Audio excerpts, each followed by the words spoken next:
Good evening, everyone. Thank you for joining us today for our first Canadian Cattle Producers Virtual Town Hall for 2022. Welcome, everyone. My name is Michelle McMullen, and I'm the Communications Manager at the Canadian Cattlemen's Association. Before we begin tonight's informative updates, I'd like to offer a couple of tips to make your viewing experience more pleasant. There are 3 viewing options available for you tonight: active speaker, gallery, and mini. To change the view layout on your screen, please click the View Options button at the top of your Zoom screen. Tonight, we will receive informative updates from Dennis Laycraft, Executive Vice President at the Canadian Cattlemen's Association, Matt Makins from Makins Weather, Brenna Grant, Executive Director of Canfax and Canfax Research Services, and Anne Renee Burgess, General Manager at the Canadian Cattle Identification Agency. Following these updates, we will open the floor up to questions from producers. We will limit the duration of this entire presentation to 1 hour. Please use the Q&A function at the bottom of your screen to submit your questions. We ask that you include your name and the province with your questions. Please be advised that we will not be taking questions from the chat function. To help kick off tonight's event, I'll pass the mic over to Redshellenberg, President of the Canadian Cattlemen's Association. Reg, over to you. Thank you, Michelle. And thank you for this opportunity. Good evening, everybody, and welcome for our Canadian Cattle Producers Town Hall 2022. My name is Redshellenberg, and I became the President of the Canadian Cattlemen's Association on March 25th at our annual general meeting. To give you a bit of a history of my family, we operate a multi-generational ranching operation near Beachy, Saskatchewan. Much of my past efforts at CCA board member has focused on initiatives to protect and preserve our industry for the next generation. As Michelle has mentioned, we have a strong lineup of informative speakers. Please take your opportunity to ask your questions of our panelists. The first few months of 2022 has kept CCA staff and board members very busy and hard at work with key priorities and the coordination of our highly successful AGM in Ottawa. It was great to meet in person and hold our annual reception on the Hill after 2 years of waiting. It was well attended and everybody had a great time socializing together.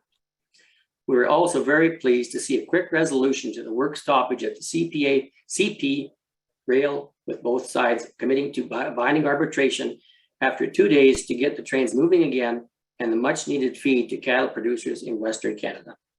We would like to acknowledge the support of Minister Bibeau, Cody Blois, Chair of the House of Commons Standing Committee of Agriculture, Agri-Food Senator Rob Black, John Barlow, Conservative Shadow Minister for Agriculture, and Alistair McGregor, NDP Shadow Minister for Agriculture on this issue.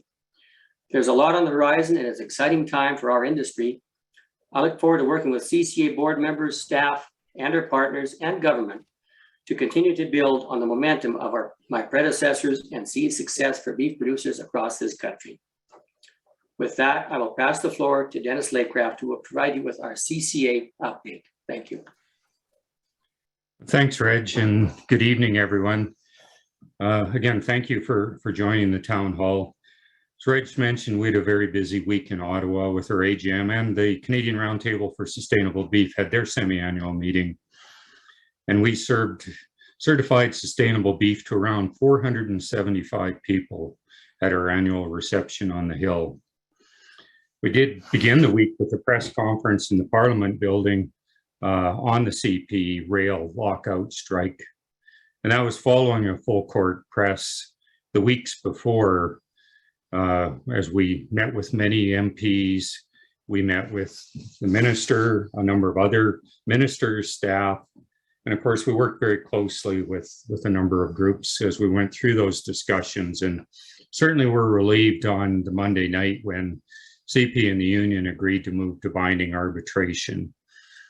We did work very closely with the National Cattle Feeders Association on this, and it was a real team effort as we worked through it.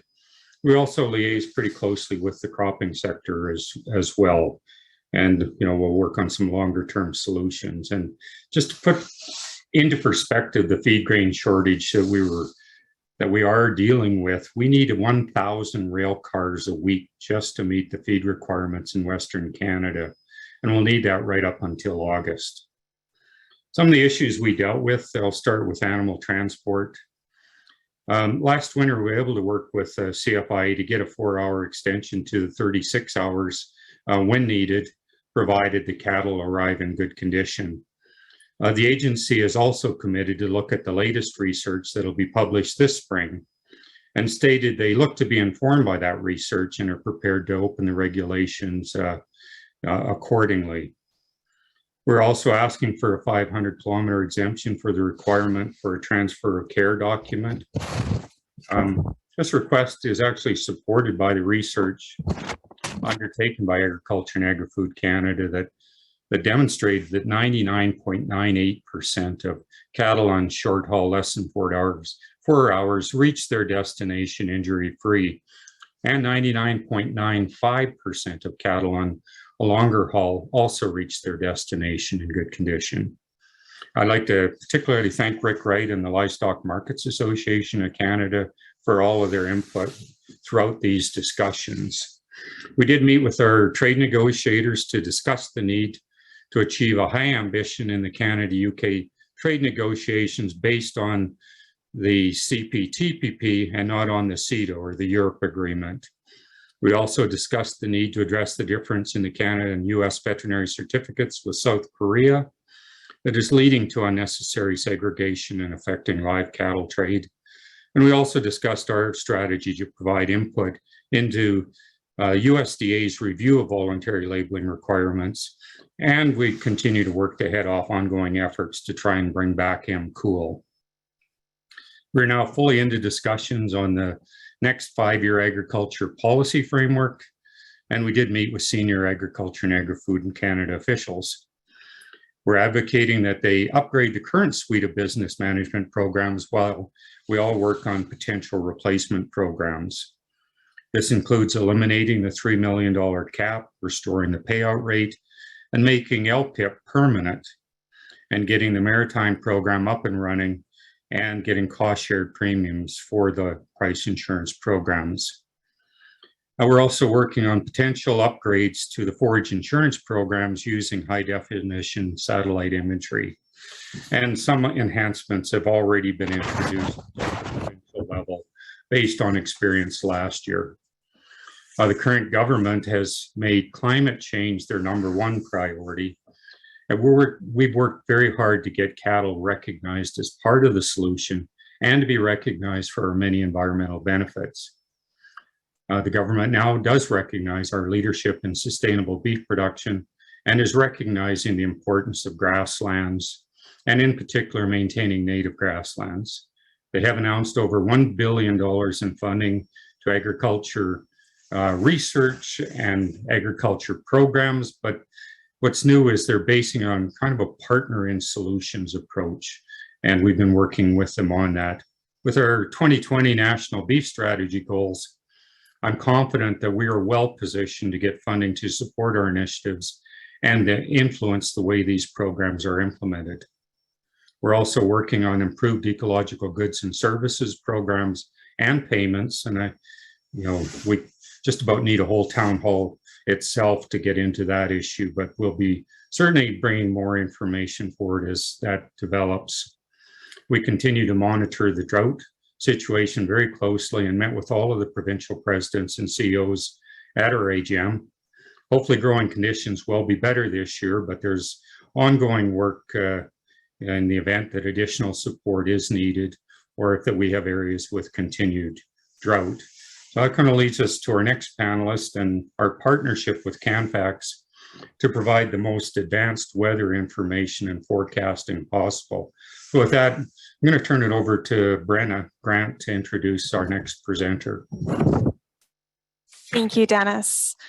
Tonight we have Matt Makins with us. He's a meteorologist from Colorado with 20 years of experience communicating information about weather trends and data.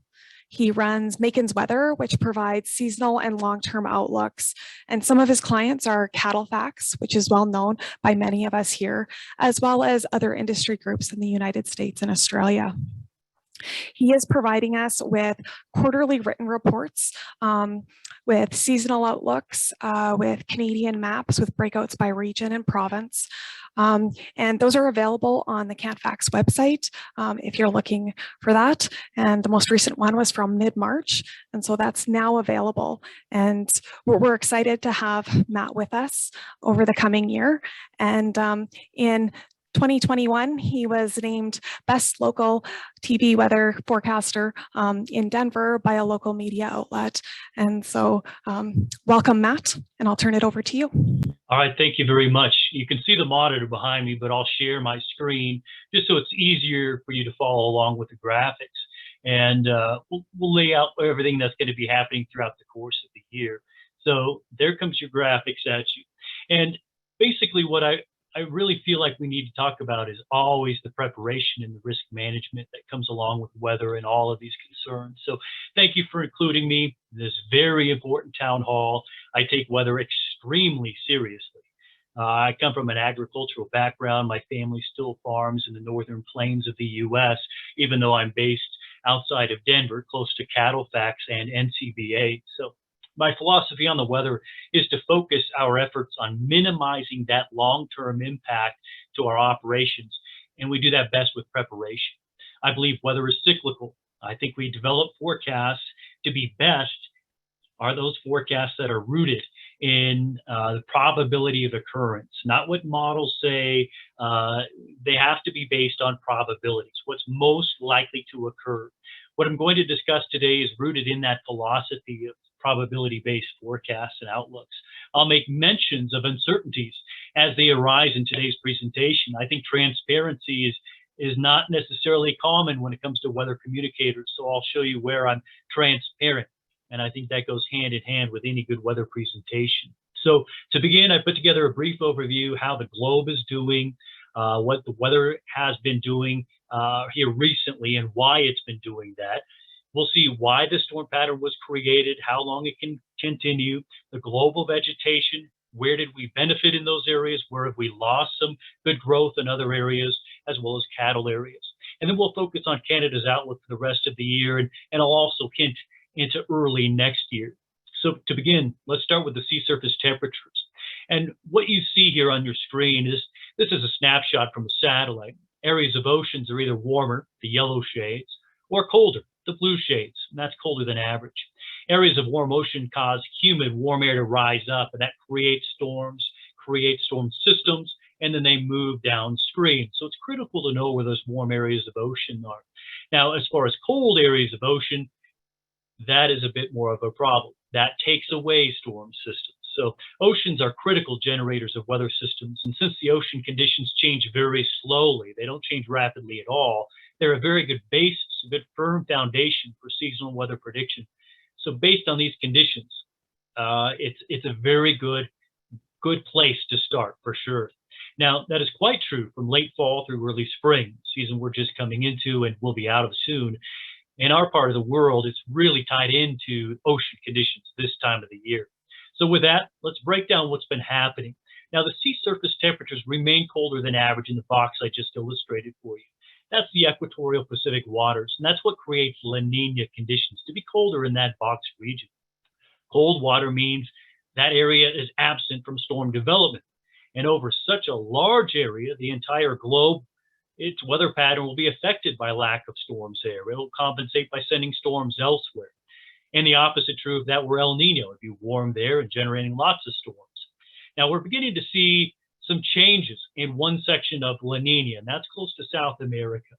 Sadly, that region of El Nino and La Nina, which is called the 1.2 region, to be technical, it doesn't have a huge impact on Canada.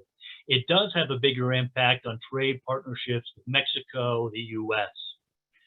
Third box that's drawn now, that does have a bigger impact for Canada, especially this past cold season.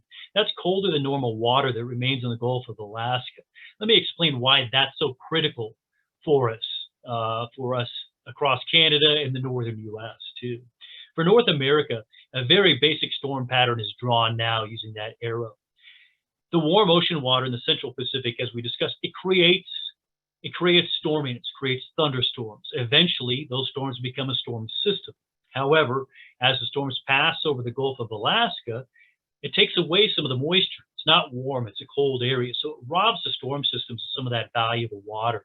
So yes, we do have a storm flow that has moved over Canada and then into the central and eastern US, but because the Gulf is so much colder, it's really robbed us of a lot of that valuable moisture. La Nina does a lot of things, not just here across in North America or South America. It's a global impact.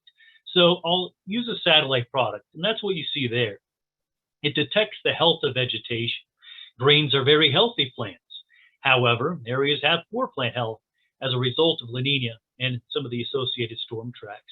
The U.S. has drought-related issues across the southern tier, stretching into North Mexico, and it's all starting from the Central Plains.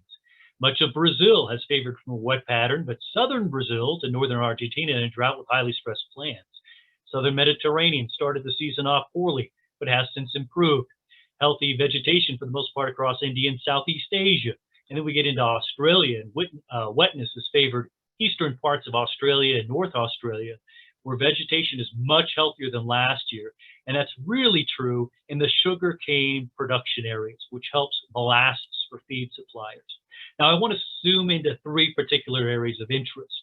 We'll start off with South America. And why I did this is because remember the headlines from not long ago about corn concerns because of the weather in Brazil. Well, the past season, northern Brazil has had water, green shades, blue shades there on the map. Southern Brazil into northern Argentina really have not, and that impacted the first crop. Now, the second area of crop didn't benefit either. Very dry the last 30 to 60 days. So as you look at the health of the plants across Brazil now, those areas without precipitation circled there, notice the health issues in southern Brazil to northern Argentina. Those red shades indicate plant health in the lowest 10% of years since 1982. So these products try to visualize the current health of plants compared to every year, every season going back 40 years.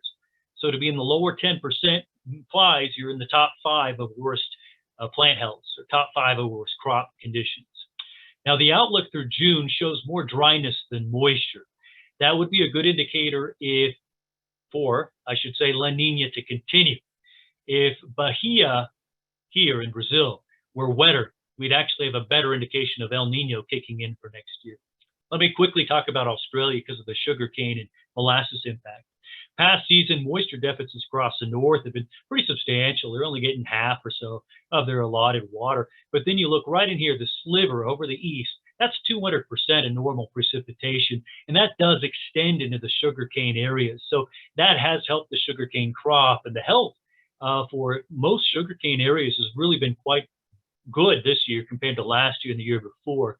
We've seen things drying off recently, and that does continue, drier conditions across most of Australia, with the exception of the east, close to those sugarcane areas. That's normal. As they go through their fall and into their winter, things start to dry out. But La Nina for next year would also be a positive for the sugarcane crop and molasses products for next year, should La Nina return. Into the U.S. now, we have big problems down here. On the left, you have the past season with moisture extremes. We've had some extremes across the Northwest with some water. The Ohio, Tennessee valleys, missing most of the Corn Belt, has had some water, but the drought across California, most of those hay and alfalfa areas are pretty bad. Texas is also quite bad. Now on the right, you see the current snapshot of plant health across the U.S., south and southwest, and parts of New Mexico, pretty bad. And the drought across the region continues to negatively impact all growing conditions into the start of our spring here. We're looking at vegetative conditions in the bottom half, so lowest half of the past 40 years. And that happens with back-to-back La Nina years across the U.S.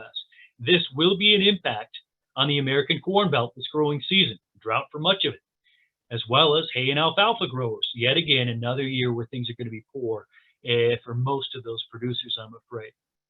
Let's shift our focus back to Canada, and we'll do so for the rest of the presentation, including the outlook. During the past 90 days, we have had some snowfall. Not what you would classically think of with La Ninas across Canada as being great snow producers. I'll talk more on that connection here in just a moment. The moisture has favored northern British Columbia from Edmonton northward, Saskatchewan, Manitoba, some areas of wetness, and the Maritimes too. Ontario and Quebec have been quite hit and miss for moisture in the northern areas, and a little bit closer to normal, to slightly above coming in the southern sections there. In terms of the early growing season, I know it's super early to be talking about plants getting green and things, but it is early. But the satellite measurements through the last few days have relatively normal start to the vegetation there. And that's despite ongoing drought. I need to talk more about that now. So I'm going to zoom into the prairies, kind of the drought focal point across Canada. That distinct line between the wetness, you see the green areas kind of cutting everything central and north, and the drier areas across the south. So Fort St. John to Edmonton, Saskatoon, Winnipeg, found some moisture there, and certainly to the north of that line, if you will. You can see where most of the storms tracked, kind of falling right along that dividing line, if you will. That's where the storms were. That's kind of common for La Nina years. However, La Nina used to carry a lot more water with it, the storms across the Pacific, but as I talked about, the Atlantic Ocean, the Gulf of Alaska, has robbed the storm systems a lot of that valuable moisture that would have gone into snow. So we also saw a transition in the Atlantic about 20 years ago, and that caused La Nina to behave differently in the past 20 years than you may commonly think of going back to the 50s, 60s, or 70s. It's behaving differently the last 20 years or so. So La Nina's impact certainly did hit us hard over the last 90 days, most of winter. So yes, there were some areas of recent moisture. That's a good snapshot of the soil moisture today here on the left. So soil moisture conditions may not be as bad as you might think. Forest soil conditions, though, are bad, east and south of Calgary. The wettest conditions are noted in the deeper greens here, those areas that did get at least some snowfall and did end the winter season slightly above average as far as preset. With that said, though, an okay with moisture in soils, that's just for the winter. That's a very short duration. I just put on another map. This is long-term drought. So we're not talking about the short-term snapshot of soil moisture. We're talking about the long-term snapshot of where we need water. The water deficits, that long-term situation is still bad. You do have some benefits here. Great Lakes shooting out toward the Maritimes. And some of the mountains are not doing too bad at all. They're in a surplus from long-term droughts perspective, but didn't get the recovery needed for much of the prairies, despite having some positive notes, some surplus of water throughout the course of the winter. Just wasn't enough to beat the long-term drought. It may have helped the short-term soil moisture, but that's it. So that's a brief state of conditions through today. That's what got us to today. How do things change in the forecast? Well, sea surface temperatures, as I discussed, they're the main weather driver, especially winter, and that driver decreases a bit into summer, but we discussed that weather pattern earlier. Now, the large image on the screen, that's sea surface temperature anomalies during March, warm and cold ocean. I've identified with black boxes the key areas of warmer and colder ocean conditions that will contribute to April through August forecasts for us. Sea surface temperatures won't change too much across the northern hemisphere until we get later into spring, summer, and see what La Nina or El Nino want to do next year. Now, we also have to worry about the atmosphere above. That's the small box here. I highlighted areas using the black boxes in the atmosphere, looking at waves, and they're roughly about 10,000 feet into the air. That's where most of our storm systems and moisture come from. And when I take those key areas boxed on the previous slide, I put them through a statistical process, and I test the strength of these current conditions to those of the years past. In front of us are two grids created from two analysis periods, one from February and then March is on the right. And I just completed that one a few days ago. The grids show statistical strength of past weather patterns to the current pattern. These two lists are meant to be an example for you, not necessarily ranked in any sort of way. So don't take 1950 to be a great year. I mean, it's in the top 20, but these are not ranked. Just an example for you to see my process. Now, when I create these tables, I reveal a number of very noteworthy years, within the higher correlations. I may grab the best 10 or 20, and this year I did the best 20. And that goes back to 1950. I then analyze to see if they make sense for this year, meaning I'll go through these years one by one and see if the oceans and atmosphere evolved throughout the year similarly to how 2022 has gone through. I'll consider, is a particular year similar because of La Nina? Are the observations similar? Is El Nino expected? And I compare them in all such ways. And then I get very specific. I begin to consider similarities to droughts, snowpack, decadal climate changes. It's a lengthy analysis to weed out good years from the bad. A very small handful survives. Maybe just as few as 2 years may come out of this as good matches to build a forecast from. And I'd like to get 5 or 6, but again, 2 to 5 or so is a final cut. So with that said, let's go ahead and take the best fit years from April to June of 2022. This is combining what I feel like are the best fit years for the next 3 months. We have wetter versus drier conditions shown on the left for April through June. Drier conditions will be found farthest west, British Columbia. Areas of wet weather, the green and blue shades, more likely in southern Saskatchewan, stretching out over to Manitoba, Ontario, Quebec, near normal moisture areas where you don't see any color shading. On the right is a warmer versus colder conditions through June. Very strong cold signal appears from the prairies out to about the Great Lakes or so. Warmest conditions for those farthest east. Now, these cold temperatures you see right there in the middle of the country, they correspond to an area of unsettled weather that is generating the moisture around the Great Lakes. This unsettled area, we'll call it a trough. That's what it is, a trough. It may very well be a factor into the summer too, so I'll discuss that in just a moment.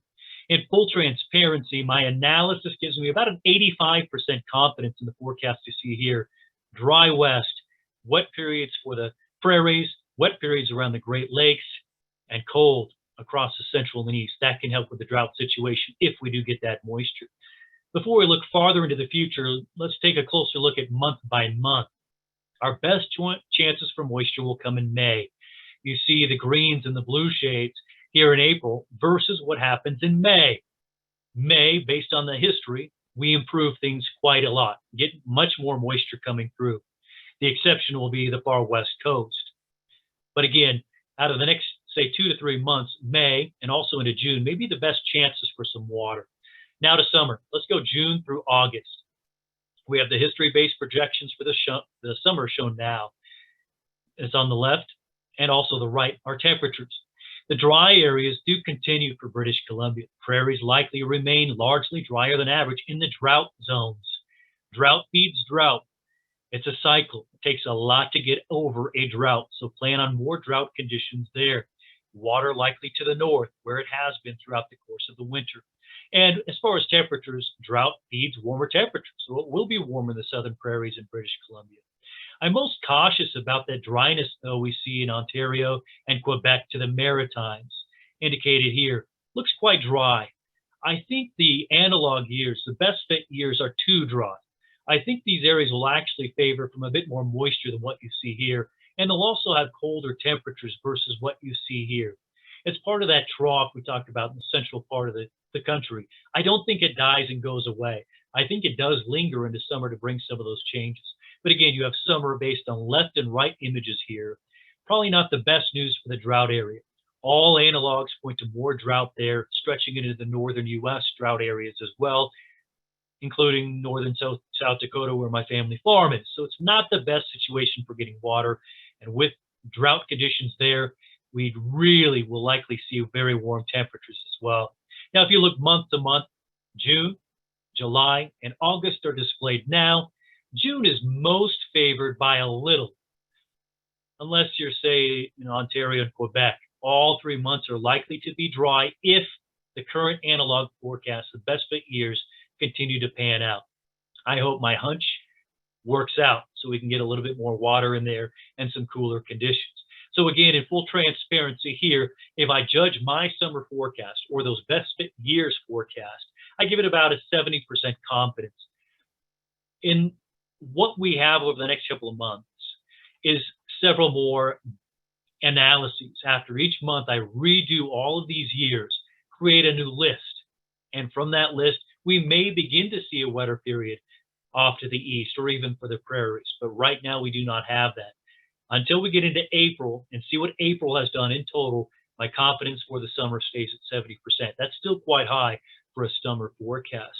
I do want to talk about next fall into winter. What's likely to happen, La Nina or El Nino? And I'll end on this note. As we look at this chart, this blends several models together. It shows the combined model probabilities of being in La Nina or El Nino. So the timeline, here we are, March, April, May, or even April, May, and July. The blue bars, the tallest, that's La Nina. We know we have La Nina, we're in it now. as we look at July, August, September, October, all the way to the far right, that's November, December, January, we are likely leaning to either neutral or La Nina conditions, even in the model projections. And that right red bar there, that's El Nino. It's not out of the question. However, it is not necessarily likely to happen to get us into El Nino. So I know this presentation has been brief. You contact me. I'm here to help you plan on the future. If I didn't understand, you need to see the graphics more closely. Want me to walk through them again? Ask. That is my job, is to help effectively communicate these weather situations to you so you can best prepare for the future. I look forward to your questions either here or in the future, and hopefully I get to meet in person with you all very soon. Sadly, for the drought areas, I wish I had better news, but let's plan for the worst and hope for the best. Thank you, Matt. We really appreciate that. And that's lots of information for everybody. And I'm sure that there will be questions for you at the end. So just a reminder that if you do have questions for Matt, you can put them in the Q&A box. So I'm going to start sharing my screen. Oh, there we go. And we're going to provide a quick market update for everybody. And I wanted to start with where we are globally. So global protein production has been stable since 2015. And prior to that, you can see the growth trend from 2000 to 2015, showing the increase in demand from growing populations and growing disposable incomes. But as supplies have stabilized, we are definitely seeing price increases as those tighter supplies are being felt. And that's really showing up with strong international demand, particularly in our beef exports that reached over 500,000 tons last year. This was the largest volume since 2002 and surpassed the high made in 2001. We also made a new record value at over $4.4 billion. But part of that record value is being driven by food inflation, as we're seeing inflation for a lot of commodities, but food products in particular. And whenever we talk about higher food prices or inflation, and particularly when you look at that graph on the left with higher retail beef prices in Canada, the question that gets asked is, are we going to see erosion of demand for beef? And obviously at these very high levels and prices that consumers are facing, it is a concern and something we're watching. But one of the key things when you think about a consumer standing at the meat case in their grocery store, trying to choose what are they going to take home with them, is what is that price relationship between beef with pork and poultry as alternative proteins? And the chart on the right shows that that price relationship is still in line with historical price relationships. You can see that big jump up in the second quarter of 2020 when we had the plant shutdowns, and this really did get out of line, but it quickly came back to those historical price relationships. And that's one thing that we're really watching, because at this point, we still have consumers that are choosing beef at retail as we have these price relationships in line. So when we look at what's happening with our cow herd, we did see cow marketings increase last year. It rebounded from the low levels that we had seen in 2020 when packing plants were prioritizing fed cattle to work through the backlog that we had after the plant closures. But those cow marketings last year still were below 2019 levels. So we had a national beef cow culling rate of around just over 12%, which is at liquidation levels. But it's one where when we start looking at the first quarter of this year, We've got total cow slaughter up 4% year to date, but all of that increase is coming from Eastern Canada, which is up 25%.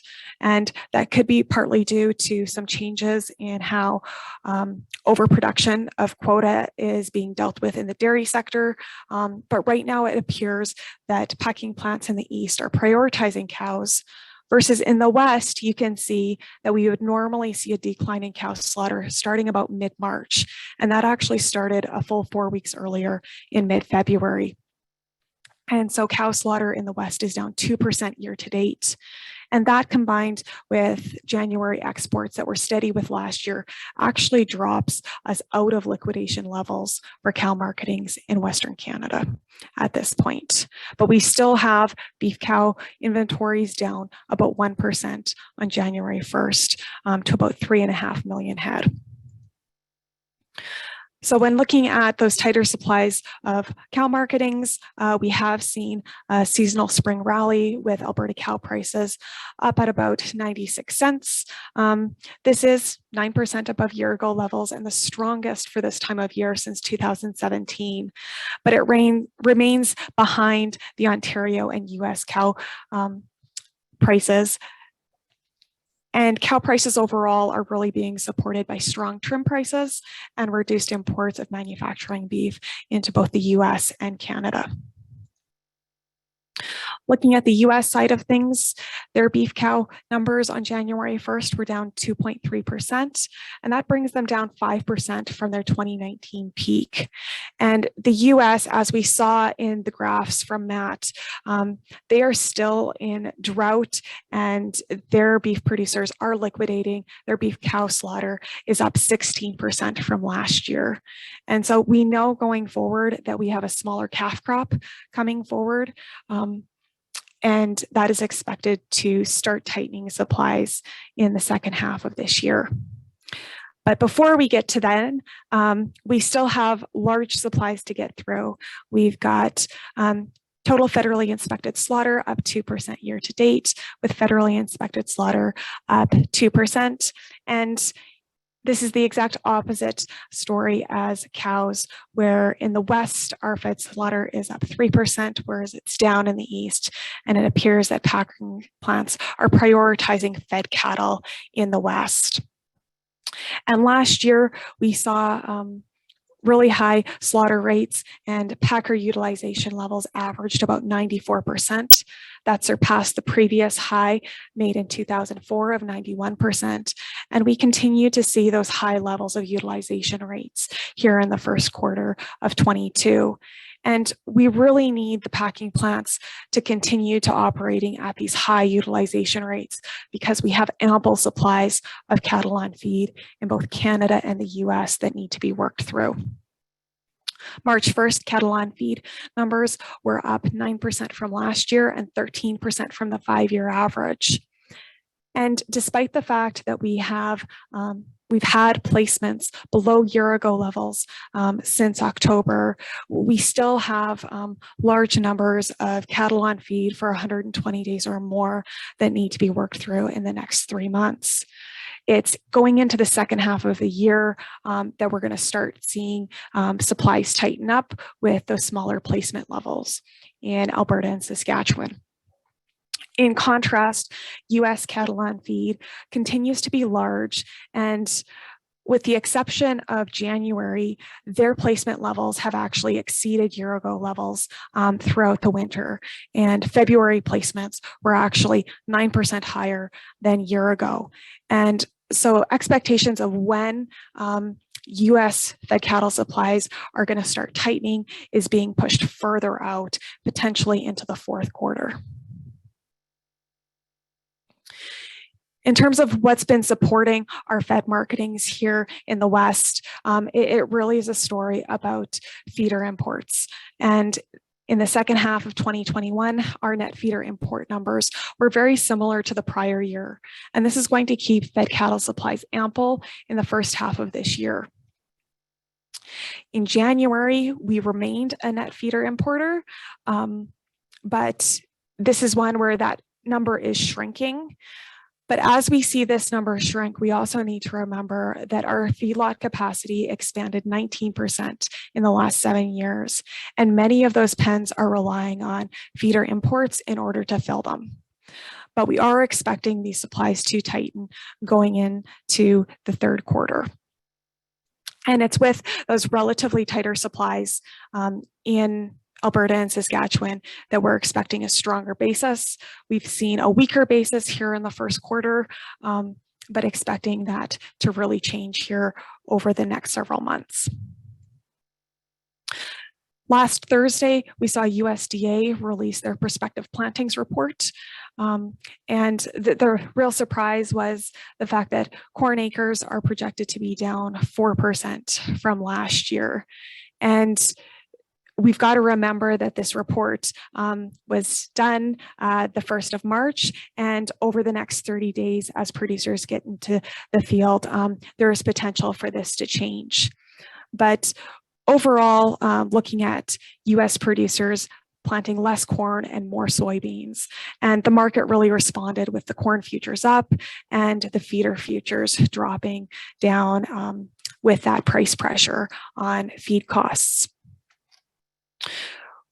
When we think about reduced acres for corn in the US, if you put in a trend yield of about 181 bushels per acre, and listening to Matt, that might be very optimistic at this point, but that would put a US crop at about 14.8 billion bushels, down 2% from last year's crop.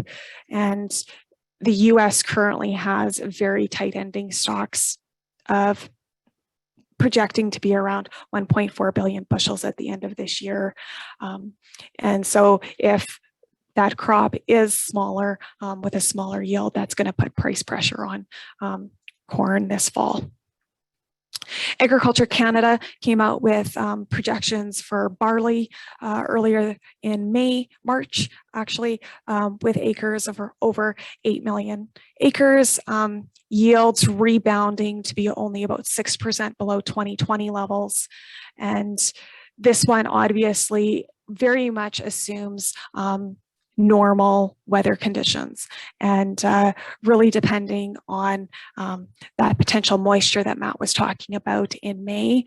But potentially this is a very optimistic number, highly dependent on timely rains for germination. So I'm just going to wrap up with some feeder prices, with corn trading on top of $7 a bushel US. It's had a direct pressure on the feeder markets, with the feeder futures dropping over the last 6 to 8 weeks. And so we have seen strong futures markets offsetting some of these high grain prices. We've got projected prices for 850 pound feeders in August and September between 222 and 228. This is up from last year, which was around 192 to 194. But this could be tempered by a weaker basis as we see relative feed costs between Canada and the US. But currently, price insurance in Alberta is available for September at $218. On the calf side of things, we're seeing price insurance for calves in Alberta, top coverage for September and October, 226 in mid-March and 224 for November. And that's above the cash prices of last fall that were 207 to 224. So some factors to watch moving forward. We have strong red meat demand, both domestically and internationally, and exports are currently being supported by domestic production levels, as well as a strong futures market on the pricing side, but really watching to see when that shift in leverage happens and the tightening of supplies in Western Canada. And this is really going to depend on what happens with our feeder trade and how aggressive feedlots are at bringing in feeders and filling those pens, or if they're going to leave some pens empty. Right now, it looks like the packers are prioritizing fed cattle in the west and cows in the east. And we're going into probably a period with higher grain prices. There's challenges with the Ukraine conflict and situation just globally of expecting higher grain prices, even if we do see the rebound in production for barley in Western Canada.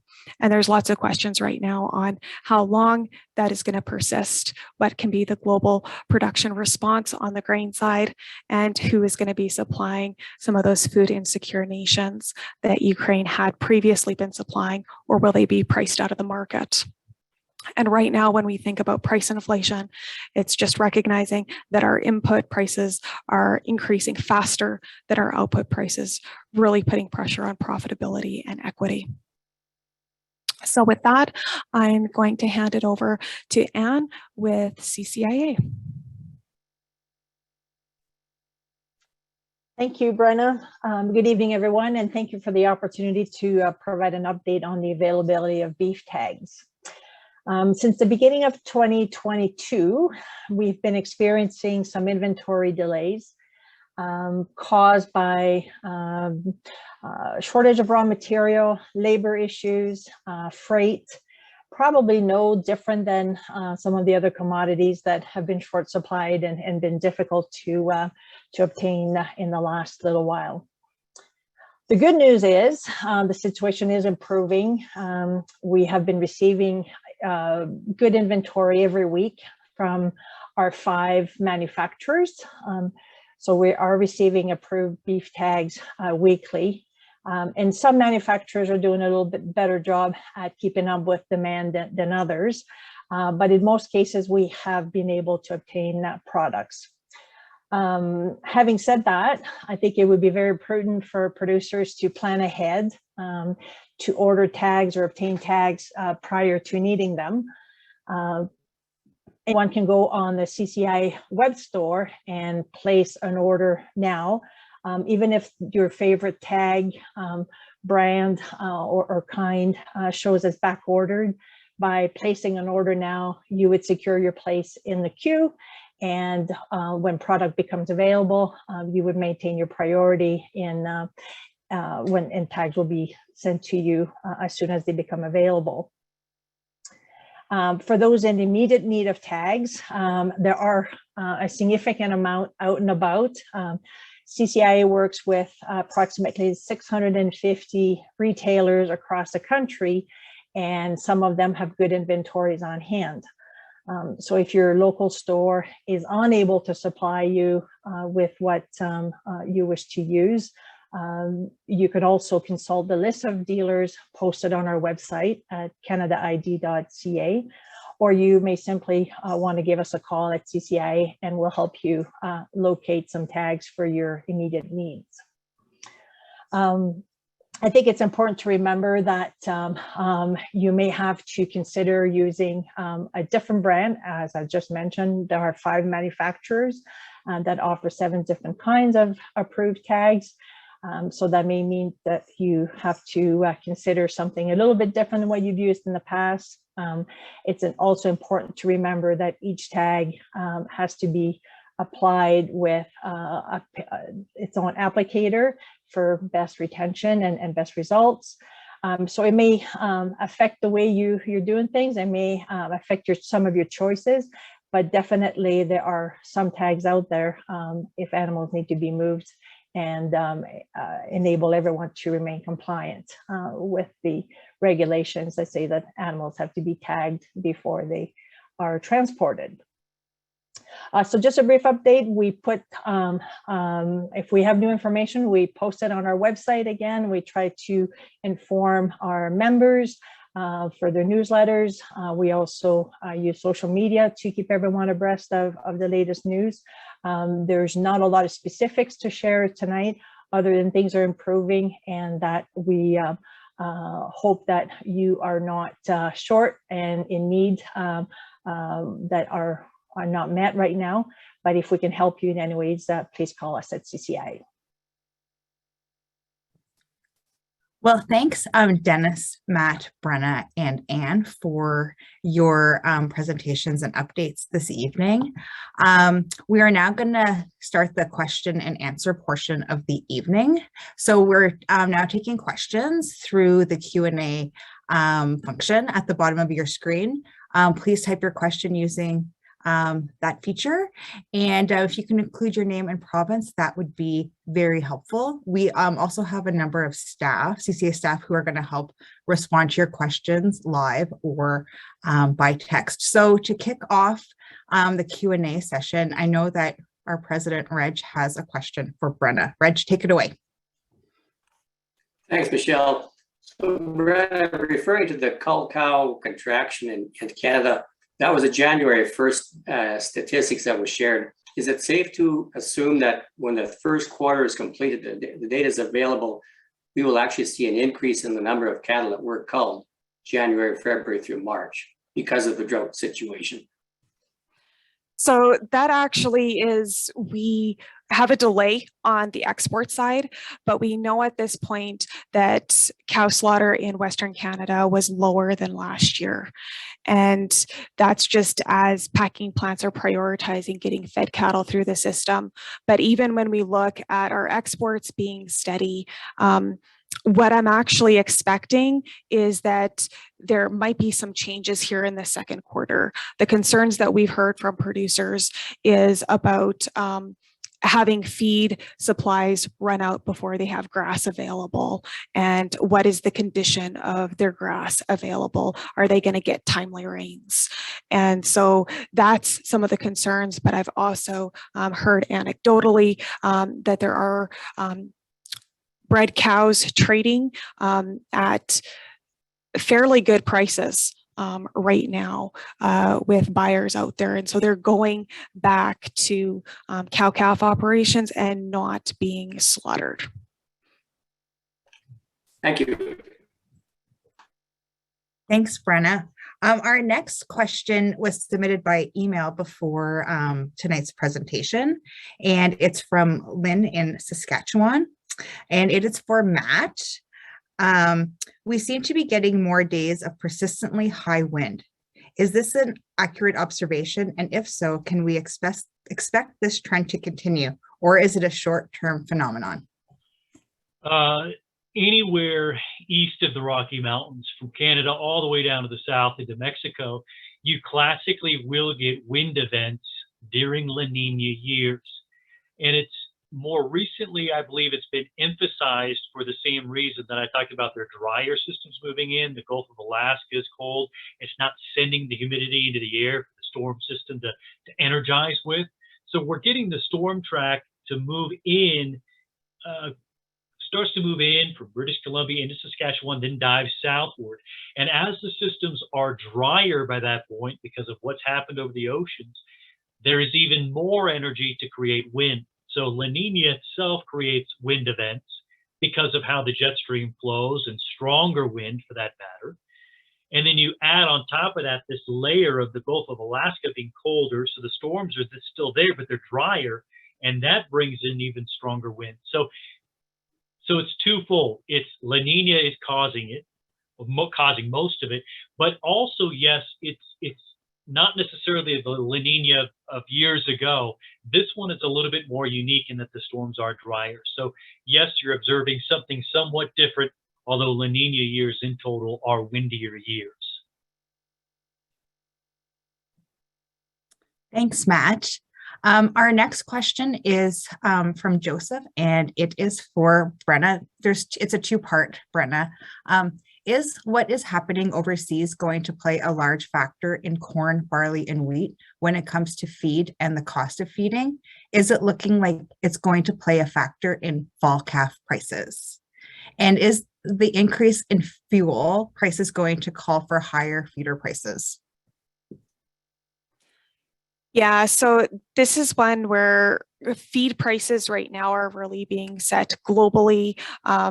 And a lot of the feed grain analysts are calling for a lot of volatility over the next 18 to 24 months, depending on what's happening in the Ukraine and just as trade flows have been interrupted from that region and how things are going to shift with feed grain trade.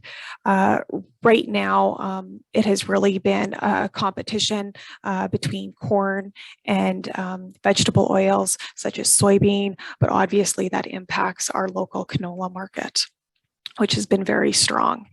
And so it's one that, yes, high feed costs are playing a factor into our feeder prices, and they have been pressured lower, but it's one where a lot of that is priced into the futures market at this point. And it is one where those calf prices have potential, depending on what our local production is, could be pressured lower further as well. In terms of fuel prices, we typically see the Canadian dollar closely aligned with crude oil prices. And that is something that we really haven't seen, as we've seen some of the volatility recently in the crude oil markets. The Canadian dollar has stayed fairly stable around that 80 cents. We have strong ceiling supports at around 82 cents, that if we were to push through that, obviously a stronger dollar does impact our cattle prices, just due to arbitrage in the larger US cattle market. But at this point, we haven't seen that. Our Canadian dollar has been very stable over the last 2 months. Thanks for that, Brenna. Our next question is for Matt, and it's from Harry. A recent Zoom meeting had Western Canada in 60% drought. What say you? I think it would depend on, that doesn't sound right to me. It would depend on the drought indices that was used. There are all kinds of them for different reasons. So from a surface water perspective to incorporating groundwater, et cetera, there are multiple different indices. In those that I'm familiar with, I don't know of anything that is that high. One of the more reliable drought monitors is a partnership between Canada and the US, NOAA and the Canadian Meteorological Group.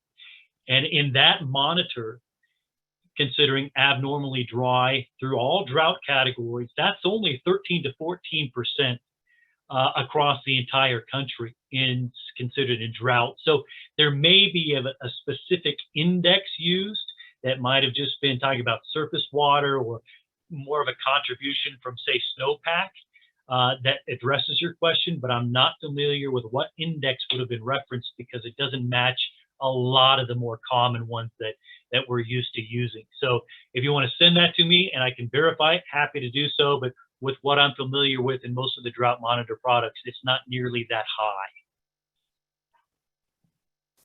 Thanks for that, Matt. Our last question, unless we have further questions, is from Larry. And Matt, he's asking if you have anything on biennial oscillation. I hope I pronounced that correctly. Yes. There are a couple of different of these. I will assume that Larry's talking about the quasi-biennial oscillation. And what that is most of our living weather happens very close to Earth's surface. But then you go into the next layer of the atmosphere, to where jets fly in above, and there are winds there that love to be from the east for about 12 or 18 months, and then they switch from the west. And what that can do is create maybe a roadblock for storm systems versus a straight freeway. And what we've seen this year is a bit more of a blocking pattern. We've seen the polar vortex kind of meander central and eastern Canada, central and eastern US. That is a factor with the QBO. But as far as the outlook is concerned going forward, as far as the late spring, the summer, early next year, I don't count the QBO as much of a factor. I think it'll become more of a factor late next fall into the winter, in conjunction with La Nina or El Nino developing. What it's going to do is either going to help the storm flow slow down and give us more water, or help it speed up and keep us drier. And right now it's leaning toward the drier of those options. So I hope that was the QBO that you were talking about, Larry, and I hope I answered your question. Thanks for that, Matt. And I just noticed that Harry came back and said that it was referring, his question was referring to subsoil moisture. I don't know if that helps. Okay, so yeah, that would tie into that long-term drought. Let me see if I can't. Well, it may take me too long to pull up that same graphic, but I do have the graphic here. When you look at subsoil, it is much drier, and that ties into the to that talking point that I had, that yes, some sections have decent surface soil conditions based on some moisture over the winter, but by and large, the long-term hydrologic drought monitor may very well be at that 60 percentile. I would need to know the depths, because it can be 1 centimeter, 10, 100 on down, but certainly as you get down into some of the deeper root zones, you may very well, Western Canada may very well be at that percentage. I haven't looked at specifically at depths into the soil, but that would not surprise me at all. And that ties into that product I showed you, the long-term water problem that we have. And that does cover all the prairies, British Columbia to a large extent as well, and a lot of the mountains. We just haven't had a ton of snowpack that you would classically think of with La Nina to help those subsoil moisture levels. Thanks for that, Matt. And Larry also thanked you for your response on his question. And just a comment from Bob Lowe in Alberta. He said, so I'm not sure if I heard you right, but your chart seemed to point to more droughtly conditions in the Western prairies, but I think I heard you say it was a 13% chance of drought. Oh, okay. Let's clarify. One of the previous questions was about the drought and how much of it covered Canada. The coverage of abnormally or drought conditions across the entire country is sitting at 13% of the total acreage of the entire country. It would be higher for the prairies, because so much of the South is well into the drought, moderate to extreme drought. So in just the prairies, you'd have a higher percentage of current acreage considered in a drought. That's not to say a 13% chance of drought continuing. There is a much higher chance of drought continuing. In fact, as you look at, we looked at April, May, June, July, and August. Most all of those months, with the exception of late May into June, most of those months remained and reinforced the drought. So the likelihood of drought continuing and those acreage numbers to increase, the likelihood of those two things to happen is much higher. It'd be more at that 70% confidence level that I discussed with the summary. The remaining question will be, can we hold the moisture from the northern prairies and send it south somehow? Well, we'd only have to do it by 150, 200 miles. If we could do that, that would greatly help the drought, but that's not likely.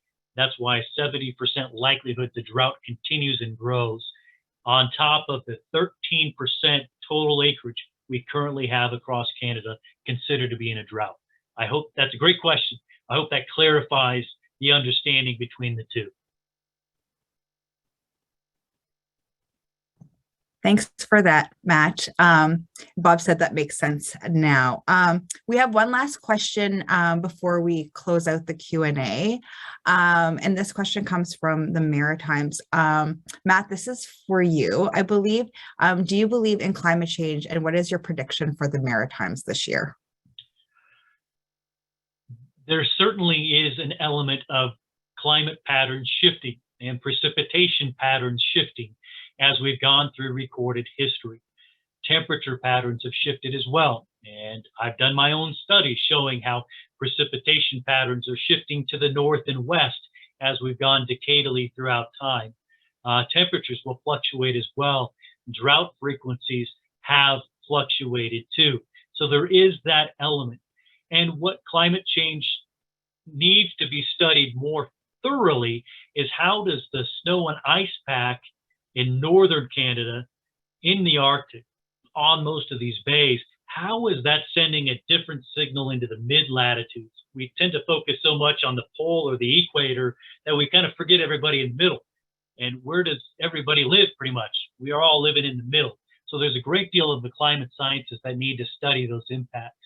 I think from my perspective, trying to forecast seasonal weather, there are elements of the 1950s that don't make sense today because of how things have shifted around. I think there was also a critical change in the ocean structure, which was natural. And that happened in the Atlantic during the course of the 1990s and the late 90s.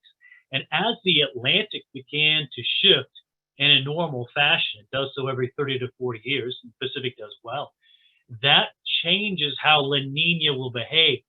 So I mentioned a couple of times, La Nina is different the last 20 years.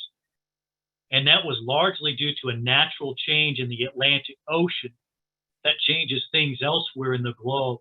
So there's a couple of things we need to understand better in the climate sciences. And that's, how did these natural variations in oceans, how is this contributing to, say, snow and ice pack losses elsewhere? Should it be attributed to climate change, or should it be attributed to these natural variations in oceans? And I think we need a lot more research before we can be judgmental on that. But as far as seasonal climate forecasting, I base a lot on the oceans. And a lot of what the oceans are doing are natural cycles. Hope that answers your question. Thanks, Matt. Thank you to all the participants for your question this evening. Before we close tonight's meeting, I'd like to open the floor to Reg for some closing remarks. Reg? Thank you, Michelle. This is very informative, and thank each one of you for participating. A special thank you to Matt, Ann, Brenna, and Dennis for informing us with your presentations. Obviously, front and center for a lot of us is Matt's presentation on the moisture situation. And I think in the prairies, we are bracing for the worst and hoping for the best. And we certainly do hope that it does change. Thanks once again, and we look forward to another chance to meet with everybody going forward in 2022. Thank you, and have a great evening. So thank you to everyone for joining tonight's town hall. If you have any follow-up questions, please email me at mcmullinm@kettle.ca, and we will get back to you as soon as we can. So thanks for joining tonight, and enjoy the rest of your evening.